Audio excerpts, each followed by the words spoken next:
Las primeras señales del lado depravado de Nerón aparecen en su temprana adultez. Recuerden que Nerón pasó parte de su juventud bajo el cuidado de bailarines y actores. En ese tiempo, esta profesión traía tanto o más desprestigio que la esclavitud o la prostitución, y muchas veces compartían los mismos espacios sociales. Entre los 18 y los 21 años, Nerón solía escaparse de noche vestido como esclavo. Si han oído hablar o han visto la película The Riot Club sobre un club exclusivo de ricachones de la Universidad de Oxford, es algo similar.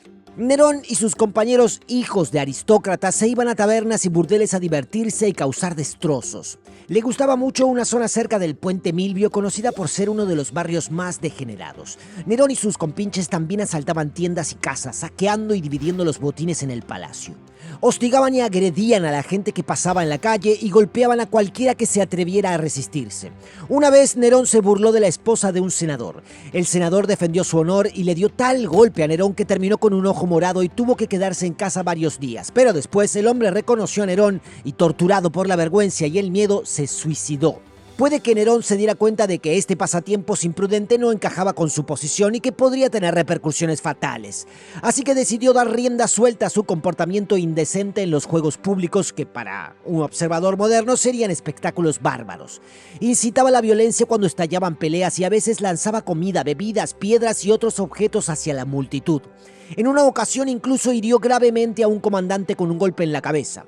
Este tipo de comportamientos realmente enfurecía a los senadores. Era el tipo de cosas que los hacía querer encerrar a Nerón en una caja durante los juegos públicos en lugar de tenerlo en un balcón abierto. Uno de esos cortesanos era un ex zapatero y poderoso cónsul llamado Batinio, de quien decían que le susurraba veneno al oído al emperador. Otro era Tigelino, prefecto pretoriano y supuestamente un ex prostituto envenenador y falsificador. Nerón también entregaba lujosas propiedades a personas que la nobleza consideraba indeseables, como tocadores de lira y sus gladiadores favoritos.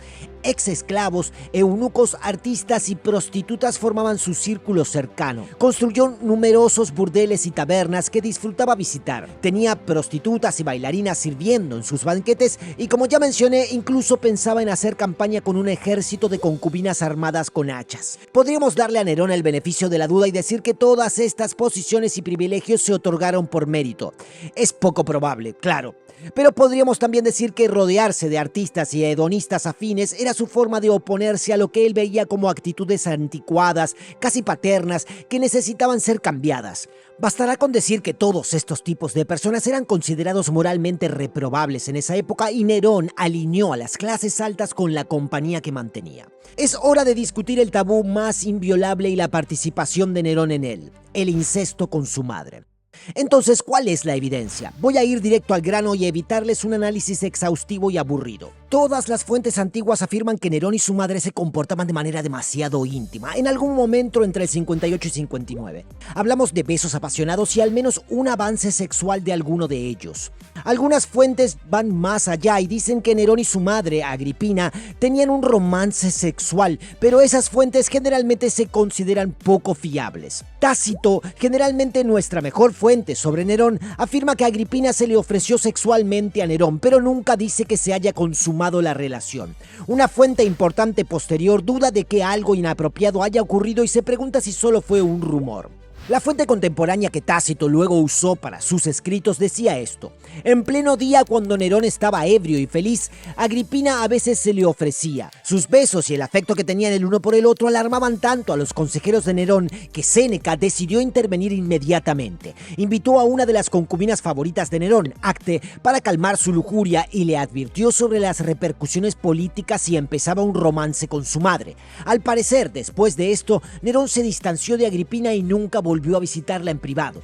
El historiador moderno Champlin nos da dos fuertes razones para creer que el incesto realmente ocurrió. Primero, durante la vida de Nerón ya corría el rumor de que había tenido relaciones incestuosas con Agripina. Consumado o no, no hay evidencia de que Nerón haya tratado de reprimir o negar esa idea. Esto muestra que o no le daba vergüenza o simplemente no le importaba confirmarlo o desmentirlo. La segunda razón para creer en algún tipo de relación incestuosa entre madre e hijo es esta. Al parecer existía una cortesana que Nerón prefería especialmente por su parecido con Agripina. Todas las fuentes antiguas parecen coincidir en esto y el historiador del siglo III, Casio Dion, escribió: cuando jugueteaba con la chica o mostraba sus encantos a otros, decía que estaba acostumbrado a tener relaciones con su madre. Entonces, ¿qué debemos creer? Esta es tanto la belleza como la frustración de la historia antigua. Tratamos con muchas fuentes sesgadas, incluso Tácito, aunque sea nuestro crítico más imparcial, era hostil a Nerón y usaba muchas fuentes sesgadas. Estas fuentes podrían haber sido felices de pasar rumores como hechos, si estos convenían a sus intereses. A los antiguos romanos les encantaba hablar de sexo, y les gustaba en particular difamar a los que no les gustaba, incluso si eso significaba inventar todo tipo de basura. El hecho de que no tengamos evidencia de que Nerón reprimiera el rumor es interesante, pero también hay tanto perdido de hace 2 milenios que esa evidencia podría ser una de esas piezas faltantes. La respuesta corta es, podría haber ocurrido, pero simplemente no podemos hacer afirmaciones concluyentes sobre si es cierto o no. Y es útil tener esas ideas en mente, las fuentes sesgadas, los rumores convenientes y sucios, etc. para el resto de este video. Ahora pasemos a algunas de las relaciones más extrañas de Nerón que han dejado perplejos a los historiadores durante siglos. La primera que nos interesa fue con un hombre llamado Pitágoras. Y no es ese Pitágoras. Este Pitágoras era un esclavo liberado. No sabemos mucho de él. Todo lo que sabemos es que, según Tácito, era parte de ese sucio rebaño de cortesanos de Nerón y probablemente no en un rol de consejero. Se nos cuenta que Nerón se casó con este hombre en una ceremonia pública frente a grandes multitudes como parte importante de una fiesta. Todos los elementos de un matrimonio normal estaban presentes: preparativos para la dote, el lecho nupcial, antorchas de boda, todo. Además del obvio hecho de que 2 hombres casándose era totalmente escandaloso para la época, al parecer Nerón era quien llevaba el velo de novia, es decir, Nerón, el emperador de Roma, vestido como novia, casándose con un hombre en una boda pública cuando ya estaba casado. Pero la cosa se vuelve aún más extraña. Se nos dice que después de la ceremonia, Nerón, aún vestido de novia, comenzó a gemir y gritar como una virgen siendo desflorada. También se nos dice que más tarde se organizó un espectáculo extremadamente extraño. Ya no estaba vestido de novia, sino con pieles de animales. Ahora, escucha con atención. Según Suetonio, fue soltado desde una jaula y atacó las partes privadas de hombres y mujeres que estaban atados a estacas y después de satisfacer sus deseos fue eliminado por Pitágoras. Ahora, si te estás preguntando ¿qué carajo acabo de escuchar?, créeme, muchos historiadores han pensado lo mismo. Champlain sugiere que podría haber sido la iniciación de Nerón a un culto oriental oscuro. La evidencia es un poco rebuscada y aunque Nerón era supersticioso, solía ser bastante desdeñoso con los cultos, incluso orinó en la imagen de la diosa Siria, la única deidad en la que alguna vez creyó. La otra posible explicación tiene mucho más sentido, es decir, si ves el incidente en el contexto del Festival de Saturnalia. Este se celebra cada año a mediados o finales de diciembre para honrar al dios romano Saturno. Además de las ofrendas privadas, banquetes y sacrificios a Saturno, el evento principal era una enorme fiesta orgiástica en la que ni te imaginas lo que pasaba. La idea era que durante varios días las normas y estructuras sociales romanas se invertían por completo.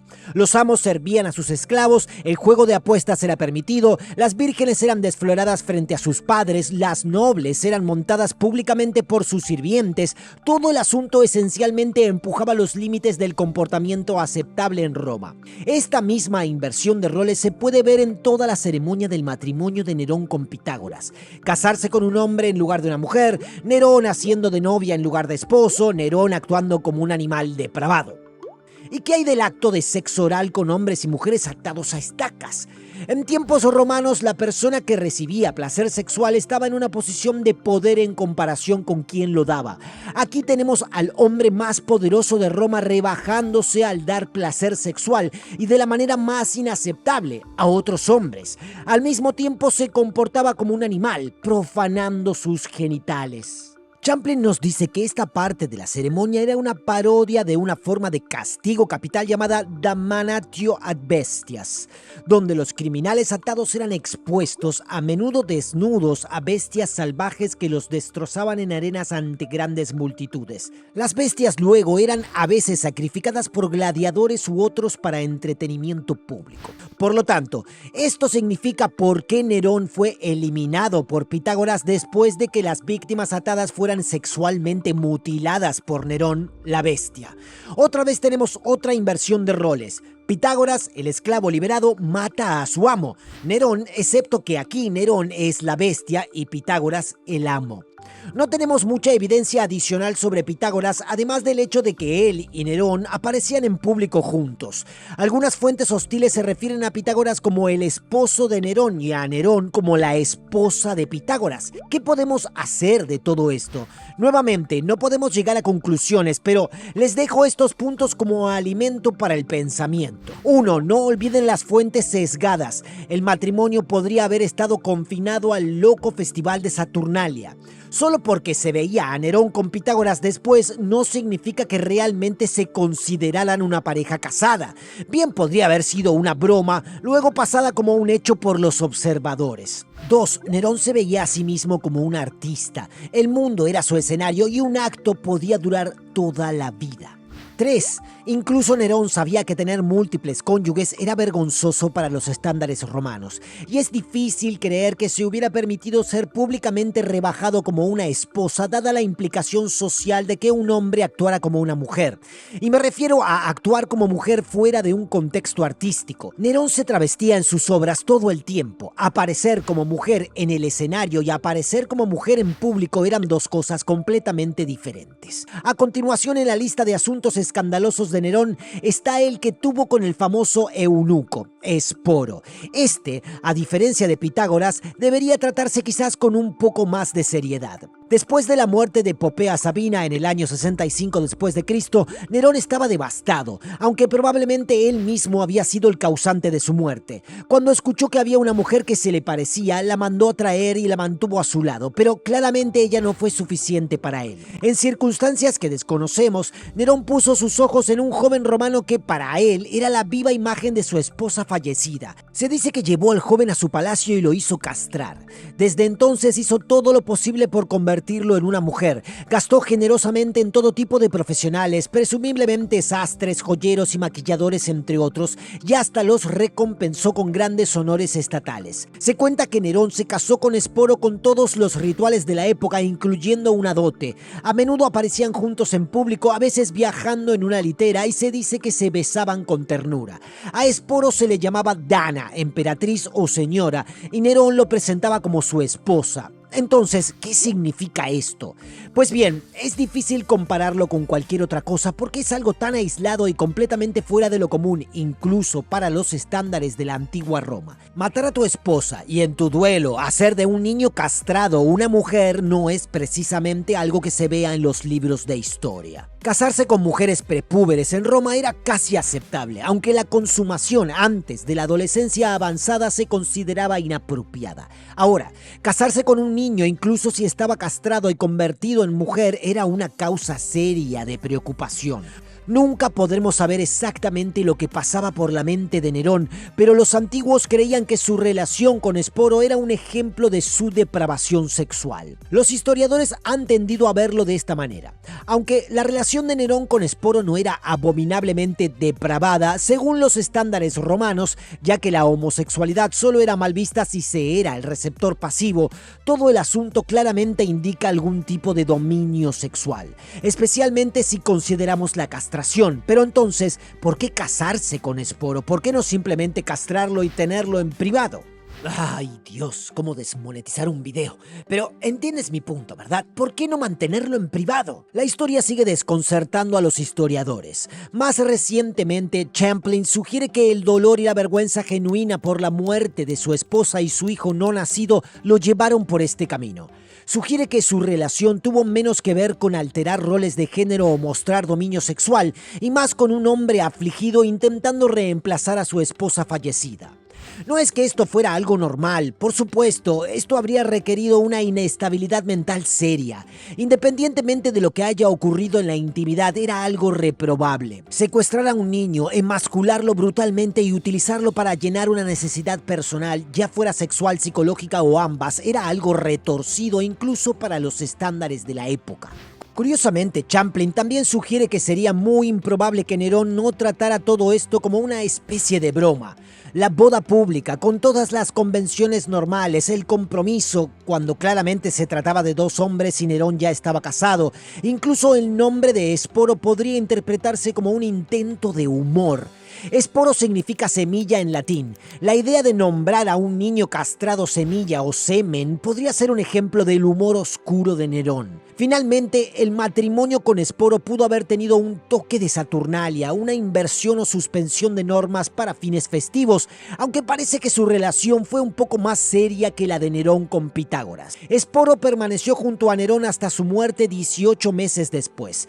Tenemos evidencia de que la pareja se besaba tiernamente en público. Cuando Nerón se acercaba al final de su vida, quiso que Esporo muriera con él, pero Esporo huyó de Roma en su lugar. Una fuente desconocida sugiere que Esporo traicionó los planes de Nerón ante sus compañeros debido al despreciable trato que éste le había dado. Si estás confundido con todo esto, bueno, no eres el único. Nerón es todo un enigma. Muchos historiadores lo han considerado un miserable. Otros, como Champlin, lo ven como un romántico. Champlin afirma que a pesar de sus muchas concubinas y sus comportamientos sexuales retorcidos y repulsivos, Nerón solo amó a 3 personas con todas las cuales se casó. Puede que sea cierto, pero la realidad es que no hay una manera de saberlo con certeza. Así que aquí tienes un pequeño resumen. En todos los casos, no olvides las fuentes sesgadas. Nerón era un molesto y violento delincuente en su adolescencia tardía. Se rodeó de personajes completamente despreciables para la época, muchos de los cuales se considerarían despreciables incluso hoy.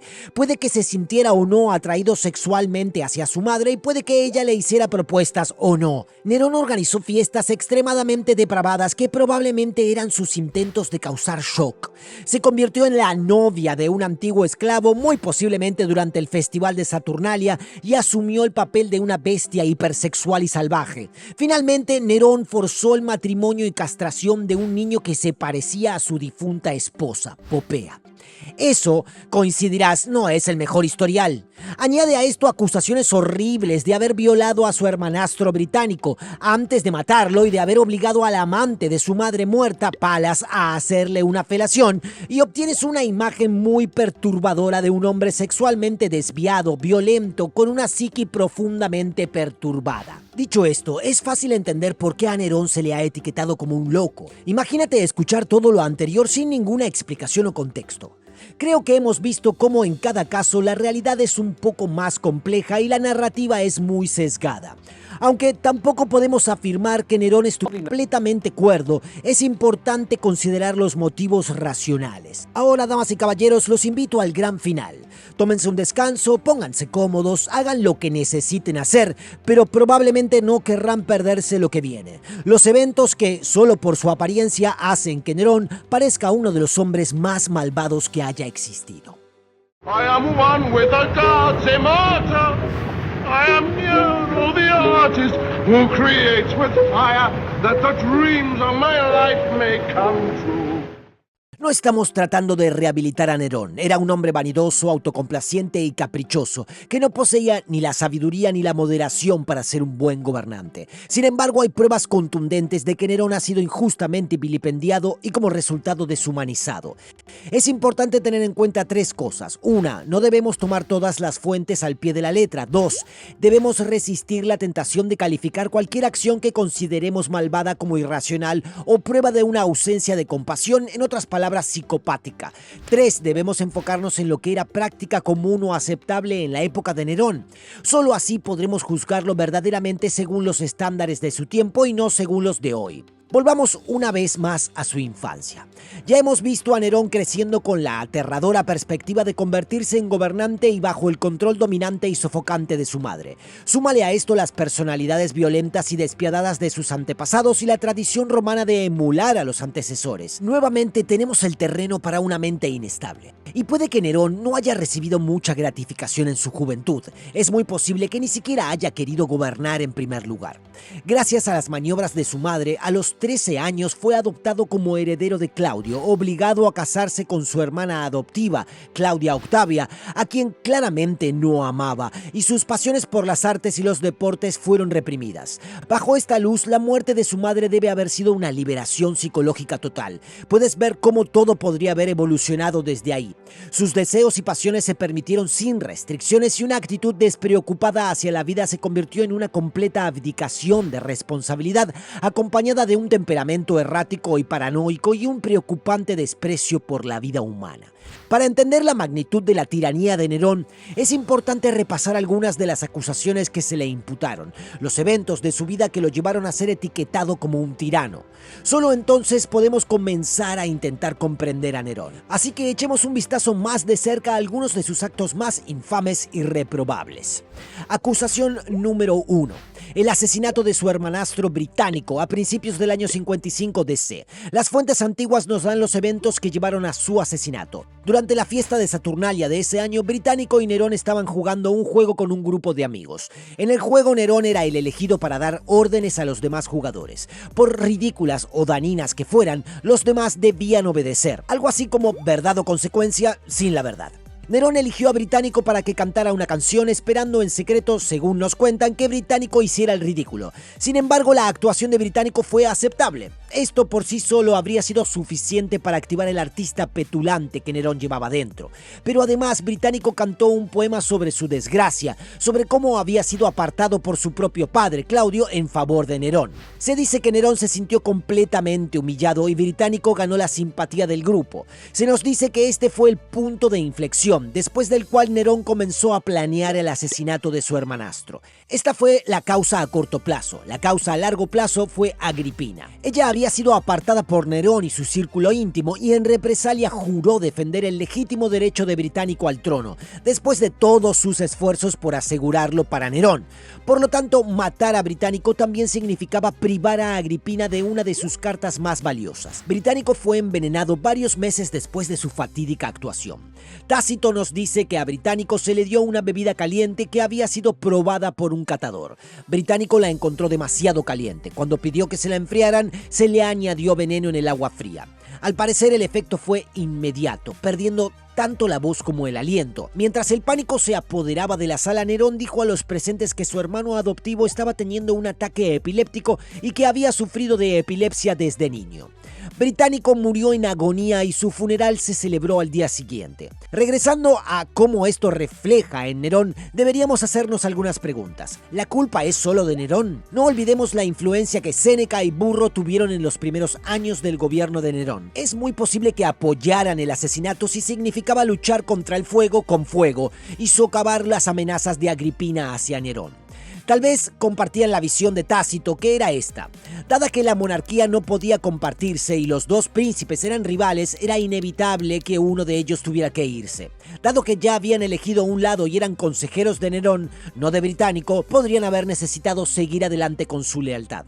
La segunda pregunta es, ¿qué tan grave es esto considerando los estándares de la antigua Roma, independientemente de los estándares universales de moralidad? Bueno, si aún no lo sabes, los romanos poderosos de la antigüedad no eran particularmente tímidos para matar a sus parientes si era necesario. Tiberio, Calígula y Caracalla vienen a la mente y un número asombrosamente pequeño de emperadores romanos murió de causas naturales. Había una larga tradición de matar a los rivales y aunque obviamente esto no lo justifica, Nerón no actuaba en aislamiento histórico. ¿Qué tal si hablamos de cómo mató a su madre? Esta es, por razones obvias, la parte de la vida de Nerón que ha llamado más la atención. Nerón hizo que asesinaran brutalmente a su madre en su villa en la bahía de Nápoles. Si te perdiste la historia digna de una tragedia griega, te remito a la biografía en el primer video. Y si quieres una versión aún más completa, te remito a Tácito con un enlace aquí abajo. Solo tómalo con cautela, considera su valor literario más que su valor histórico. Sea como sea, Nerón mandó a matar a su madre y esto es, claro, imperdonable. Para las fuentes antiguas, este fue el punto de inflexión definitivo en la tiranía y decadencia de Nerón y el fin de lo que se llama el Annum Quinquennum Neronis, el supuesto lustro dorado de su reinado.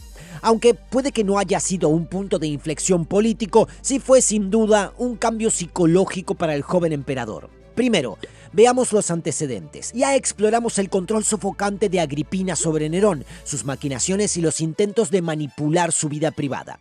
En los primeros años de su gobierno, Agripina intervino para detener el romance de Nerón con una ex esclava llamada Acte. En su lugar, obligó a Nerón a permanecer leal a Claudia Octavia, la hija de Claudio, a quien Agripina había elegido por razones dinásticas. Cierto, El adulterio de Nerón era una ofensa a la memoria del emperador, un insulto a su hija y un acto de desprestigio que enfurecería al Senado y al pueblo, todos ellos generalmente simpáticos hacia Octavia.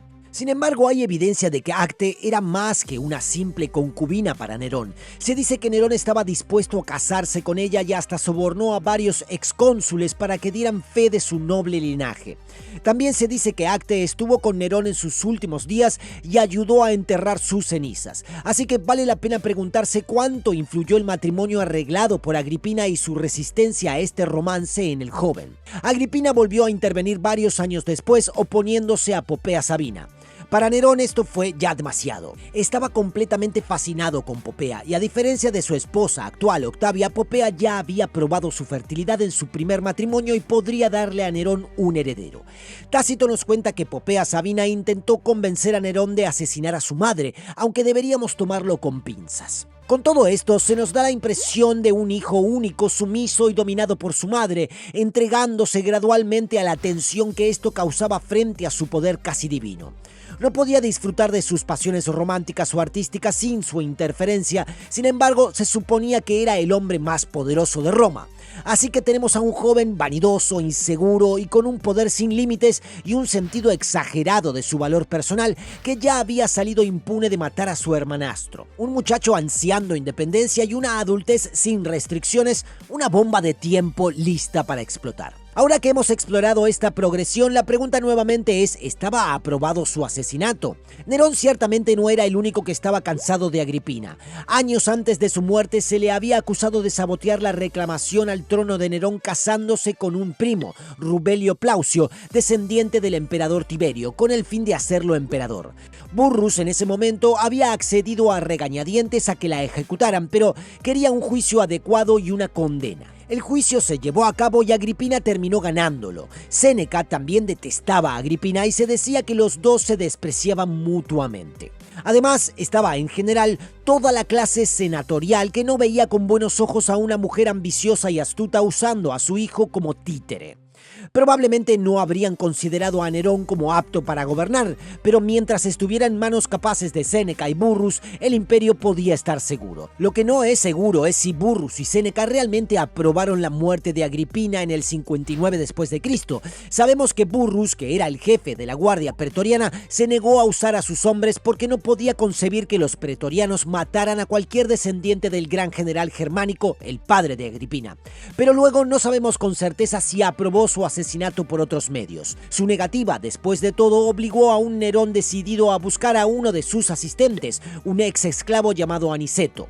Prefecto de la flota en Miceno, Nápoles y enemigo de Agripina, fue quien ideó el plan de un barco colapsable, aunque también se atribuye esto a Nerón. No se puede saber con certeza si Burrus y Séneca lo aprobaron, aunque se ha argumentado que el destierro para Agripina habría sido menos preferible para una mujer tan poderosa, ya que todavía podía amenazar al emperador con rivales. Aunque no sepamos si lo aprobaron o no, sabemos que encubrieron la historia. Al gobierno y al público se les dijo que supuestamente Agripina había intentado asesinar a Nerón, pero que este había sido frustrado y que ella había cometido suicidio por vergüenza. Es probable que el encubrimiento fuera una obligación política de su parte para evitar algún tipo de revuelta o golpe contra Nerón. Aún así, la muerte de Agripina pudo haber sido una solución bienvenida, ya que representaba un problema menos para los consejeros de Nerón. Vale la pena decir que se dice que Nerón fue atormentado por su muerte por el resto de su vida. Nos cuentan que creía ser perseguido por su fantasma, así como por las furias, las deidades griegas de la venganza. Además, no procesó a aquellos que querían acusarlo de matricidio, evidencia de que él mismo se sentía culpable.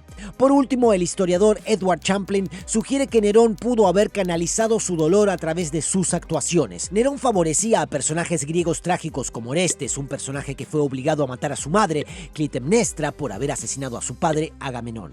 Champlin plantea que este fue el modo ostentoso de Nerón para justificar el asesinato de su madre, un rumor tan fuerte en la época que debía estar en la mente del público durante sus actuaciones. Así que, ¿un psicópata sin sentimientos? Probablemente no, pero un asesino psicológicamente dañado, muy probablemente. Entonces, ¿qué pasa con su querida Popea Sabina, a quien se dice que mató a patadas en un ataque de furia? Popea era la hermosa y rica mujer que se bañaba en leche de burra y que, al igual que Agripina, tenía grandes ambiciones. En enero del 63 después de Cristo le dio a Nerón una hija, Claudia. Nerón estaba completamente enamorado de su primera hija y quedó devastado cuando ella murió en abril con solo 3 o 4 meses.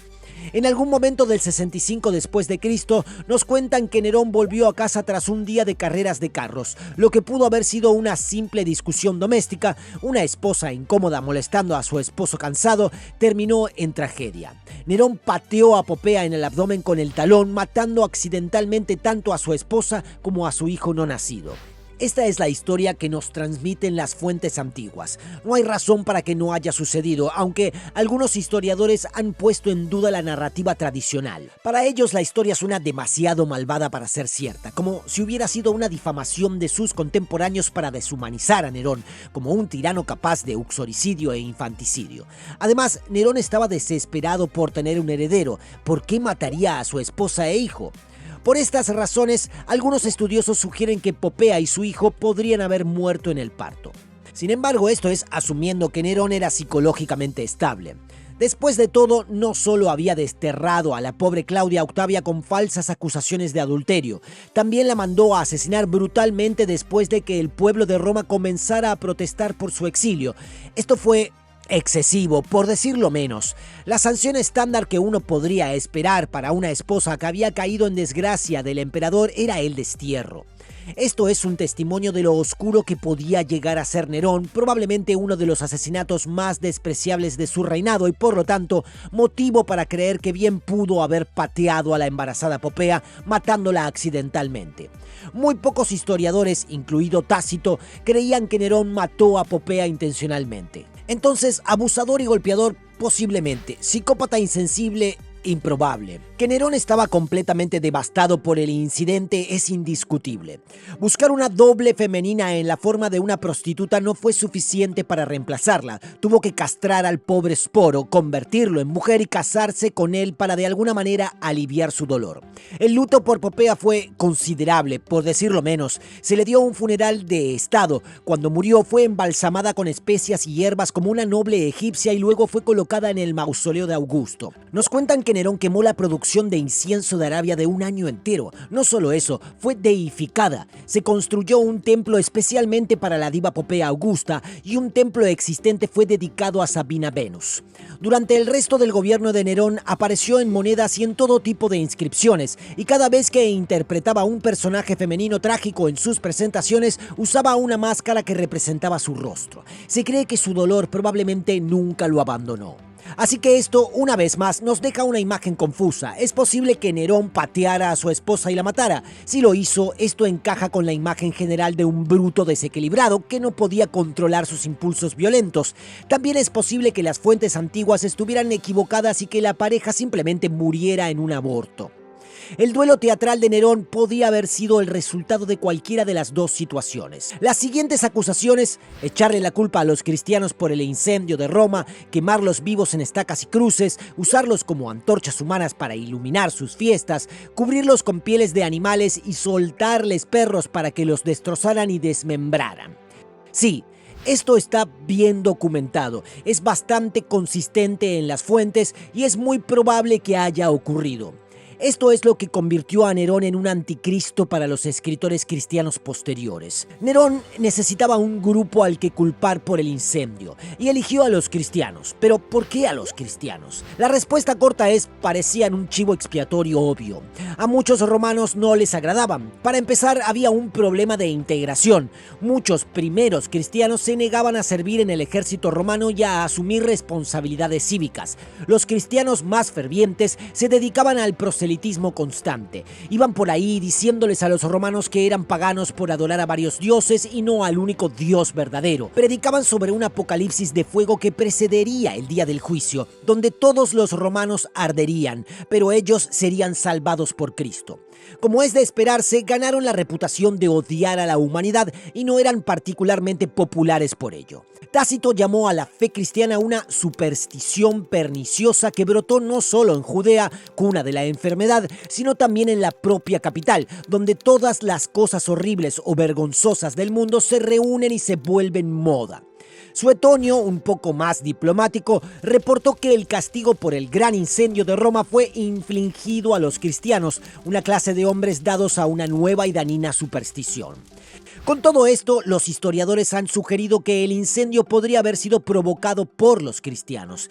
En ese momento había muchos fanáticos en la ciudad. No es tan descabellado pensar que alguien quisiera prender fuego a una ciudad de vicios paganos que valoraba más a su emperador que al único Dios verdadero. También es completamente posible imaginar a los cristianos contemporáneos interpretando el feroz incendio como una señal del tan esperado día del juicio y por lo tanto queriendo avivar las llamas. Igualmente, podría haber sido simplemente un accidente. El incendio comenzó en un distrito comercial cerca del Circo Máximo, donde había muchos productos inflamables y condiciones ideales para que estallara un incendio. Un fuerte viento llevó el fuego por los 650 metros de longitud del circo, arrasando la ciudad vieja y consumiendo el nuevo palacio de Nerón, la Domus Transitoria, justo más allá de la colina palatina. Pero volviendo a Nerón y los cristianos, si consideramos que los cristianos radicales pudieron haber jugado un papel en el incendio, entonces la gente de Roma también podría haber creído en esa teoría y muchos probablemente lo hicieron. Eran los culpables más evidentes, incluso si las masas no creían que los cristianos fueran responsables directos del incendio, su insulto a los dioses romanos tradicionales los haría culpables indirectamente. Los romanos habrían creído que al enfadar a los dioses habían causado la pérdida de su buena voluntad y protección, lo cual habría permitido o incluso provocado el gran incendio del año 64 después de Cristo. Tenemos muerte por crucifixión, muerte por fuego y muerte por bestias. Estas eran formas comunes de pena capital en Roma. La pena para los incendiarios era de hecho ser quemados vivos en la hoguera. Imaginen a la gente de Roma después del incendio. Muchos habían perdido sus hogares y propiedades, habían visto sus medios de vida desaparecer casi de la noche a la mañana. Gran parte de la ciudad en la que habían crecido, donde habían vivido y trabajado, quedó reducida a cenizas. La gente estaba enojada, desesperada y asustada. Querían retribución. Todo esto apunta a una ejecución pública diseñada para apaciguar a las masas. Un crimen devastador habría merecido un castigo proporcional. Pero hay fuertes indicios explorados por Champlain de que esto fue algo más que una ejecución pública, que en realidad fue un espectáculo, un show con muchos símbolos. Ya vimos cómo el incendio podría haber sido visto por los romanos como la pérdida de la buena voluntad divina. Los dioses no evitaron el incendio porque estaban enojados con los cristianos, por ejemplo. Esto podría haber hecho que la quema de los templos de la ciudad, que ocurrió, y en gran cantidad, fuera aún más preocupante para los romanos, ya que podría provocar más la ira de los dioses. La teatralidad de la ejecución de los cristianos apunta a un sacrificio a los dioses para calmar su furia y darles una nueva luz después de la oscuridad. Otro motivo para ver todo esto como un espectáculo neroniano es un pequeño detalle, encontrado en la mayoría de las obras sobre Nerón, pero que solo Champlain examinó con más atención. La anécdota es esta: Nerón en este evento estaba vestido como una auriga, y se registra que caminaba entre las multitudes. Parece extraño pensar que alguien como Nerón, en un evento tan simbólico e importante como este, simplemente olvidara cambiarse su atuendo de carreras de carros. Champlain ofrece una explicación sencilla. Nerón estaba vestido como una auriga para representar a Apolo. Después de todo, se creía que el dios del sol era un auriga, conducido por 4 caballos en un carro que recorría el cielo cada día. Nerón, por lo tanto, podría representar un nuevo amanecer, nueva luz y esperanza después de la calamidad de 9 días que destruyó gran parte de Roma. Y los culpables fueron sacrificados en un evento extremadamente simbólico, asistido por las masas, una reconciliación entre el pueblo y los dioses, personalmente organizada por Nerón en su propiedad privada. Después de escuchar todo esto, debemos preguntarnos, a la luz de las circunstancias particulares tras el gran incendio de Roma y de los estándares para la pena capital de la antigua Roma, ¿son las indudablemente horribles ejecuciones el producto retorcido de un loco? Y ahora, para el gran final de esta sección, el verdadero grado de participación de Nerón en el gran incendio de Roma en el año 64 DC. Aquí está la historia tradicional de Nerón y el gran incendio sin ningún matiz y con cero verificación de hechos. El gran mito, por decirlo así. Nerón incendió Roma. Odiaba Roma, sus feas calles sinuosas, sus estrechos y abarrotados espacios públicos y sus descuidadas casas de madera. Nerón, el artista exuberante y amante de sí mismo, quería una nueva ciudad a su imagen. También quería más espacio para construir su enorme y nuevo palacio, uno que fuera más grande y mejor, con una gigantesca estatua de bronce de él mismo. Como no podía obtener todo esto a través del Senado, los ignoró y simplemente prendió fuego a Roma. Algunos dijeron que envió a incendiarios disfrazados de borrachos, otros dijeron que Nerón lo incendió él mismo. También nos cuentan que Nerón cantó y tocó música en una azotea mientras veía arder Roma. Después de que el fuego se calmara y cientos de miles hubieran perdido sus hogares, Nerón construyó su Nerotopía en la colina del Opio, justo en el corazón de la antigua Roma. Nerón gana, todos lo odian y le termina saliendo el tiro por la culata. Bien, ahora que tengo tu atención de nuevo, desglosémoslo apropiadamente. Es perfectamente cierto que algunos hechos no están a favor de Nerón. Quería reservar una tercera parte de Roma para construir su Casa Dorada, un complejo colosal de palacios conectados y jardines fabulosos, con monumentos y todo tipo de maravillas naturales. Quería llamar a toda la zona, como una ciudad dentro de una ciudad, Nerópolis. El Senado rechazó estos planes, lo cual para el observador casual podría darle a Nerón motivos para iniciar el incendio. Entonces, empecemos con lo fácil. ¿Nerón prendió fuego personalmente a Roma? No, Nerón no incendió Roma, porque cuando comenzó el fuego estaba a unas 35 millas de distancia en su ciudad natal de Antium. ¿Tocaba Nerón el violín mientras Roma ardía? No, porque no había violines en la antigua Roma. Estos se inventaron en el siglo XVII, por cierto, alrededor de la misma época en que surgió este mito.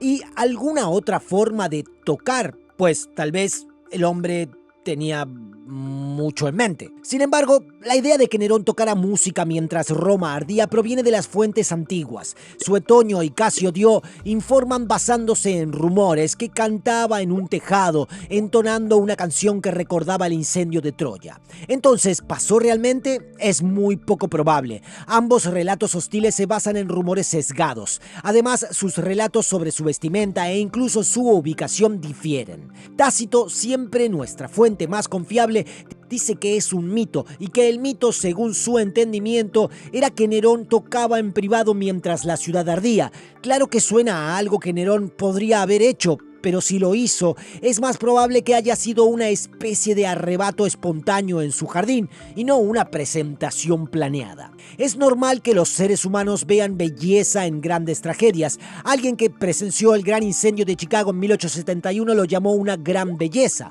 Oppenheimer, el padre de la bomba atómica, recitó escrituras hindúes mientras presenciaba la primera detonación de una bomba nuclear. Un poco más cerca de la época de Nerón estaba el famoso general Escipión africano, quien citó a Homero al ver la destrucción de Cartago. Nerón, siendo tan extravagante como era, podría haber hecho algo similar, especialmente considerando que el incendio duró 9 días con una pausa y de todas maneras nos gusta imaginar que lo hizo. Próxima pregunta, ¿ordenó Nerón el incendio? Esta ha sido la gran cuestión durante casi 2 milenios. Te ahorraré la cronología y te diré el resumen. Fue solo en el siglo XX cuando Nerón comenzó a ser absuelto del crimen. Aún hay una minoría que afirma que Nerón causó el incendio. Champlin es uno de ellos y su tesis es poco convincente. La mayoría de los historiadores creen que es muy poco probable que Nerón haya causado el incendio, por las siguientes razones. ¿Listo? 1. Tácito, nuestra fuente antigua más confiable sobre el gobierno de Nerón y una joya para los historiadores, iba en contra de la corriente de su época al decir que personalmente no estaba seguro de si Nerón inició el incendio o si fue un accidente. Indicó que había algunas fuentes, ahora perdidas, que afirmaban que fue un accidente y otras que afirmaban que fue Nerón. La duda de Tácito por sí sola se ha dicho que es el mejor argumento en defensa de Nerón. 2. Roma en esa época era un revoltijo de casas de madera. Estaban mal construidas, muy juntas, con calles estrechas. Pocas casas tenían equipos contra incendios y los métodos de extinción eran bastante rudimentarios. Los incendios ocurrían todo el tiempo. 3. Es cierto que a Nerón no le gustaban muchas partes de la ciudad, consideraba feas las construcciones antiguas y poco atractivas las calles estrechas y serpenteantes, pero si quería destruir partes de la ciudad y saltearse al Senado, considera esto: demoler y reconstruir en ciertas áreas habría tenido mucho más sentido que un incendio incontrolable que destruyera los templos de la ciudad, causara sufrimiento a miles e incluso destruyera su propio palacio. O sea, no olvidemos, 3 de las 14 regiones de Roma quedaron prácticamente arrasadas, otras 7 fueron afectadas. Esto es demasiado loco, incluso para Nerón. 4. Si realmente quería liberar espacio para su Nerópolis, ¿por qué incendiaría el lado opuesto de la colina palatina donde acababa de construir la gran ala de su nuevo palacio, la Domus Transitoria? 5. El incendio devastó la casa de Augusto y muchos templos importantes, todos con grandes obras de arte. Muchos otros grandes templos de la ciudad fueron quemados junto con sus tesoros artísticos increíblemente valiosos. ¿Por qué Nerón, amante del arte y admirador de sus antepasados augustos, querría destruir un patrimonio artístico y religioso tan importante? 6. Para todos los rumores sobre que Nerón causó el incendio para reconstruir la ciudad, no se llevó a cabo una restauración completa después. 7. Los enemigos de Nerón en esa época, quienes escribieron sobre él y el incendio, y a quienes podríamos esperar culparlo, en realidad no lo culparon. 8. Por último, pero no menos importante, en cuanto Nerón se enteró del incendio, regresó rápidamente desde Antium y supervisó un colosal esfuerzo de ayuda. Sus logros fueron tan impresionantes como humanitarios. Según Tácito, abrió varias partes de los terrenos imperiales a los refugiados y personas sin hogar, incluso alojándolos en sus jardines y construyendo refugios temporales. Redujo masivamente el precio del grano y proporcionó suministros gratuitos desde Ostia y áreas cercanas. Después de que el incendio finalmente se extinguió 9 días después, dirigió un programa de reconstrucción masivo que fue en general exhaustivo y bien administrado. Se ordenó que se usara piedra ignífuga para las nuevas construcciones, se construyeron calles más anchas y casas menos apretadas, se dieron incentivos a los desarrolladores privados, se promulgó una ley para que todos los propietarios de viviendas almacenaran equipos contra incendios en sus propiedades, prohibió las paredes comunes para prevenir futuros incendios y nombró oficiales especiales para vigilar los acueductos, deteniendo el desvío privado e ilegal de agua común en esa época. Entonces, después de todo esto, ¿realmente Nerón habría ordenado el incendio a la luz de todo lo que acabas de escuchar? No era un incendio completamente contraproducente. Los críticos y los creadores de rumores habrían señalado varias cosas. Primero, las ambiciones personales de Nerón antes del incendio, que habían sido rechazadas por el Senado, cierto, pero no significa que esto lo hubiera llevado a iniciar un incendio. Dirían que tocar música mientras Roma ardía probó su indiferencia hacia el sufrimiento humano. Hemos demostrado que esto probablemente fue un rumor o, en el mejor de los casos, una exageración colosal. Dirían que los esfuerzos de Nerón para la ayuda y reconstrucción implicaron desangrar a los ricos y a las provincias, saqueando los templos del imperio, mientras que Nerón, el héroe, se beneficiaba de su propia gloria, salvando a las masas de la miseria que él mismo infligió. Sí, es cierto que los esfuerzos de reconstrucción de Nerón habrían sido extremadamente costosos. Nerón sí saqueó templos, no solo en ese momento, sino a lo largo de su gobierno. En el caso del incendio, ¿de dónde más iba a sacar tanto dinero aparte de la élite? Y no hay duda de que a Nerón le hubiera encantado ser el salvador del pueblo, pero eso no significa que lo amara tanto como para tener que incendiar la ciudad solo para recibir este tipo de alabanza. Con eso aclarado, queda todavía, como dicen en inglés, un enorme elefante en la sala, la Casa Dorada de Nerón. Sí, la ridícula Domus Aurea, aunque nunca se completó, fue diseñada para extenderse por más de 1.4 kilómetros cuadrados en el mismísimo corazón de la ciudad. Para los sucesores de Nerón, este fue el mayor de los bochornos que Nerón podría haber dejado. Era un símbolo de decadencia, cargado de mármol caro, joyas, marfil y todo tipo de lujos para satisfacer los excesos y la megalomanía desmedida de Nerón.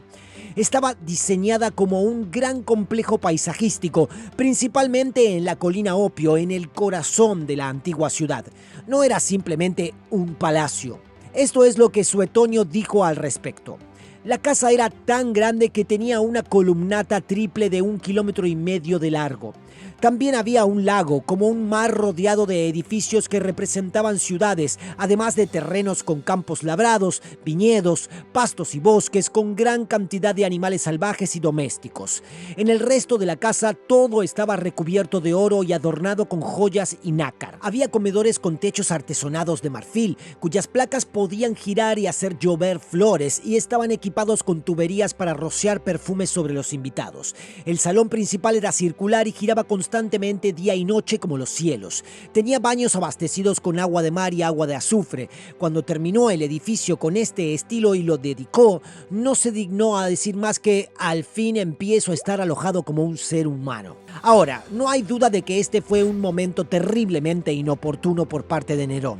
Tampoco hay duda de que en muchos niveles el palacio fue un monumento a su megalomanía. Nerón amaba las cosas bonitas, se veía a sí mismo como un artista que merecía cosas bonitas, creía que era grandioso y quería algo en piedra como un testamento duradero de su grandeza. Bien, sin embargo, hay varias acusaciones de sus críticos que, si tomáramos al pie de la letra, harían del palacio de Nerón el verdadero epítome de la glorificación personal y la tiranía. De hecho, nuevamente hay lugar para la objeción. La primera acusación popular es que Nerón erigió una estatua de 36 metros de altura de sí mismo que dominaba todo el complejo.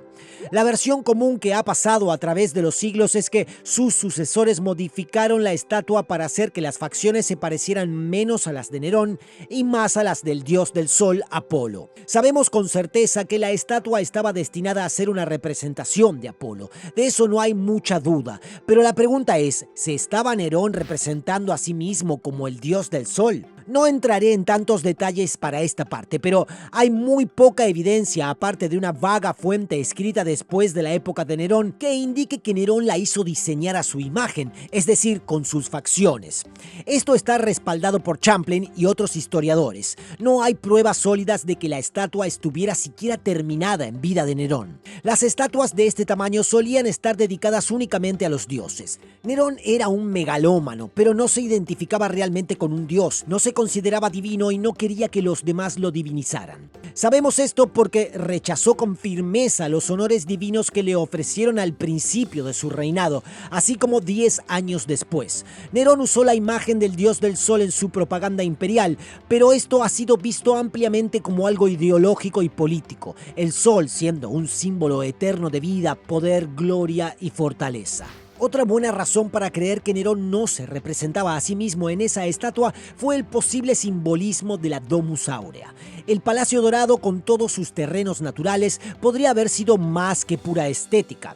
Champlin presenta un argumento convincente de que el palacio paisajístico de Nerón era un microcosmos del Imperio Romano, sino del mundo entero. El lago en el medio podría haber simbolizado el Mediterráneo, los palacios, las ciudades, luego los campos, la naturaleza salvaje, los humanos y los animales. Y desde lo alto de la colina, Nerón observaba todo desde su palacio con una estatua de Apolo, el sol, en la entrada, proporcionando luz, fuerza y sustento al mundo. No parece tan descabellado tratándose de Nerón. Después de todo, era un artista. Recordemos el simbolismo que incluyó en algunas de sus actuaciones, especialmente en Saturnalia, pero también en tragedias griegas, usando una máscara con el rostro de su esposa muerta o representando papeles que intentaban justificar simbólicamente el asesinato de su madre. Finalmente, la segunda acusación de la élite sobre el palacio de Nerón era que era un recinto privado y exclusivo que excluía al pueblo de Roma. Una vez más, Champlin reescribe la narrativa, sugiriendo que los terrenos de la Casa Dorada de Nerón eran demasiado vastos, demasiado estéticos y llenos de símbolos y elementos naturales como para ser cualquier otra cosa que un enorme parque público, no solo para su propio beneficio, sino para el pueblo de Roma también. Sí, trataba a toda la ciudad como su casa. Como sabemos, sí, incluso intentó hacer de la ciudad su hogar, pero su intención no era excluir a la gente como decían sus críticos, era incluirlos. Esto ha sido respaldado por varios historiadores británicos también. Bien, nos hemos extendido bastante. Basta decir que la teoría de Champlin es buena y concuerda bien con el talento creativo de Nerón, sus deseos de gloria y afecto y sus esfuerzos por restaurar la gloria de Roma en su propia imagen, con el pueblo cantando sus alabanzas. Si eso significaba desafiar el sistema, mucho mejor. En cualquier caso, el proyecto fue desmantelado por sus sucesores y reemplazado, entre otros monumentos, por el Coliseo. Bien, recapitulando rápidamente, hemos visto el deseo de Nerón desde siempre de ser admirado y glorificado. Competir y actuar fue una forma buena, aunque poco convencional, para Nerón de lograr esto, pero también lo hizo a través de actos generosos, aunque políticamente ingenuos, como la abolición de impuestos o la liberación de Grecia. Hemos visto que Nerón era un artista obsesivo y un intérprete que se exigía más allá de los límites de lo normal en esa época. Hay diferentes formas de verlo. La primera, por supuesto, es como una búsqueda de atención descarada y deseo de gloria. Otra razón relacionada está ligada a la rebeldía natural de Nerón. Rebeldía contra las restricciones de su madre y contra el sistema y las actitudes romanas hacia cosas que a él le gustaban y que consideraba dignas de respeto. Hemos seguido los logros artísticos y competitivos de Nerón casi inmediatamente después de la muerte de su madre. Actuó y compitió por el resto de su vida, culminando con los Juegos griegos de 1 año de duración. Es fácil ver esto como un control desenfrenado de su propia vida. A medida que se sumergió en un mundo de arte y competencia, podemos ver cómo un mundo que le daba la gratificación que le fue negada en su juventud podría parecer una buena alternativa mucho más emocionante a los deberes políticos cotidianos, un mundo que tal vez nunca quiso en primer lugar, pero al cual fue forzado por su madre. Desde esta perspectiva, el tour por Grecia pudo haber sido una bienvenida y muy necesaria escapatoria de las presiones en casa, la reconstrucción de la ciudad y los esfuerzos de ayuda para los desamparados y desempleados, la conspiración de Pisón, la muerte de su amada esposa. Cuando las insurrecciones del 68 DC lo obligaron a regresar a Roma, no parece que realmente hubiera dejado Grecia. Se había permitido aislarse tanto con halagos, fueran falsos o genuinos, y sumido en su propio sentido de importancia, que cualquier noticia que pudiera estallar su burbuja autocreada fue ignorada o no fue abordada de manera proporcional.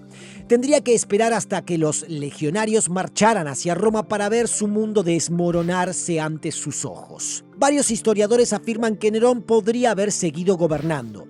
De no haber abandonado Roma, podría haber llegado a un acuerdo con los legionarios. Además, después de que Nerón se marchó y a pesar de que fue sentenciado a muerte, el Senado aún estaba deliberando sobre la decisión de asesinarlo. Muchos senadores habían servido a los predecesores de Nerón y sentían una gran lealtad hacia la dinastía Julio-Claudia.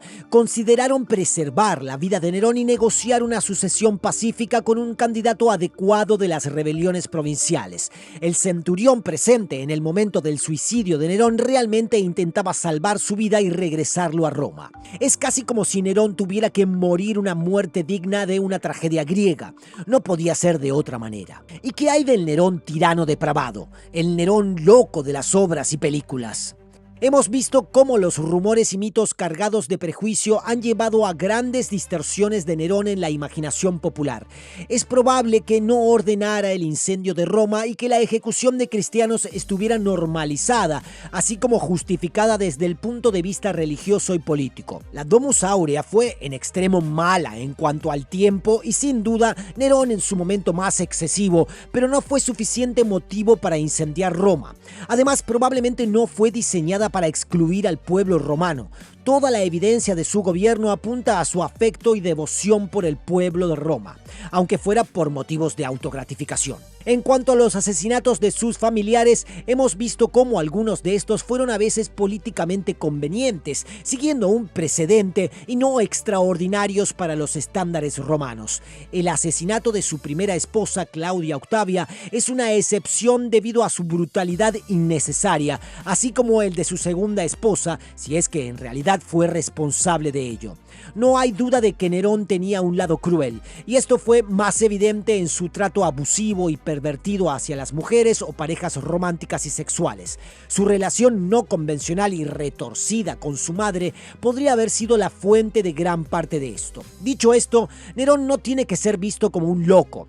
Hemos visto como muchos de sus actos más tiránicos, si no se rechazan como mitos, fueron en realidad guiados por motivos racionales o prácticas aceptables. La narrativa antigua de su descenso a la tiranía tras la muerte de su madre no encaja realmente con la historia revisada. En general, Nerón manejó bien el gran incendio y la conspiración de Pisón con habilidad, humanidad y relativa decencia. La gira por Grecia fue políticamente catastrófica, pero no debería verse como un colapso de su cordura, sino más bien como una abdicación de responsabilidad. Su actitud despreocupada y ajena a la política a su regreso fue una gran intensificación de esa tendencia tras meses de halagos y logros aislados. Entonces, ¿quién fue Nerón? ¿Una prima donna vanidosa? ¿Un artista atormentado? ¿Un niño caprichoso con demasiado poder y riqueza? ¿O un asesino, abusador y tirano? Bueno, probablemente fue todo eso, pero ciertamente no fue el Nerón de la leyenda popular y probablemente no estaba loco. ¿Qué opinas tú?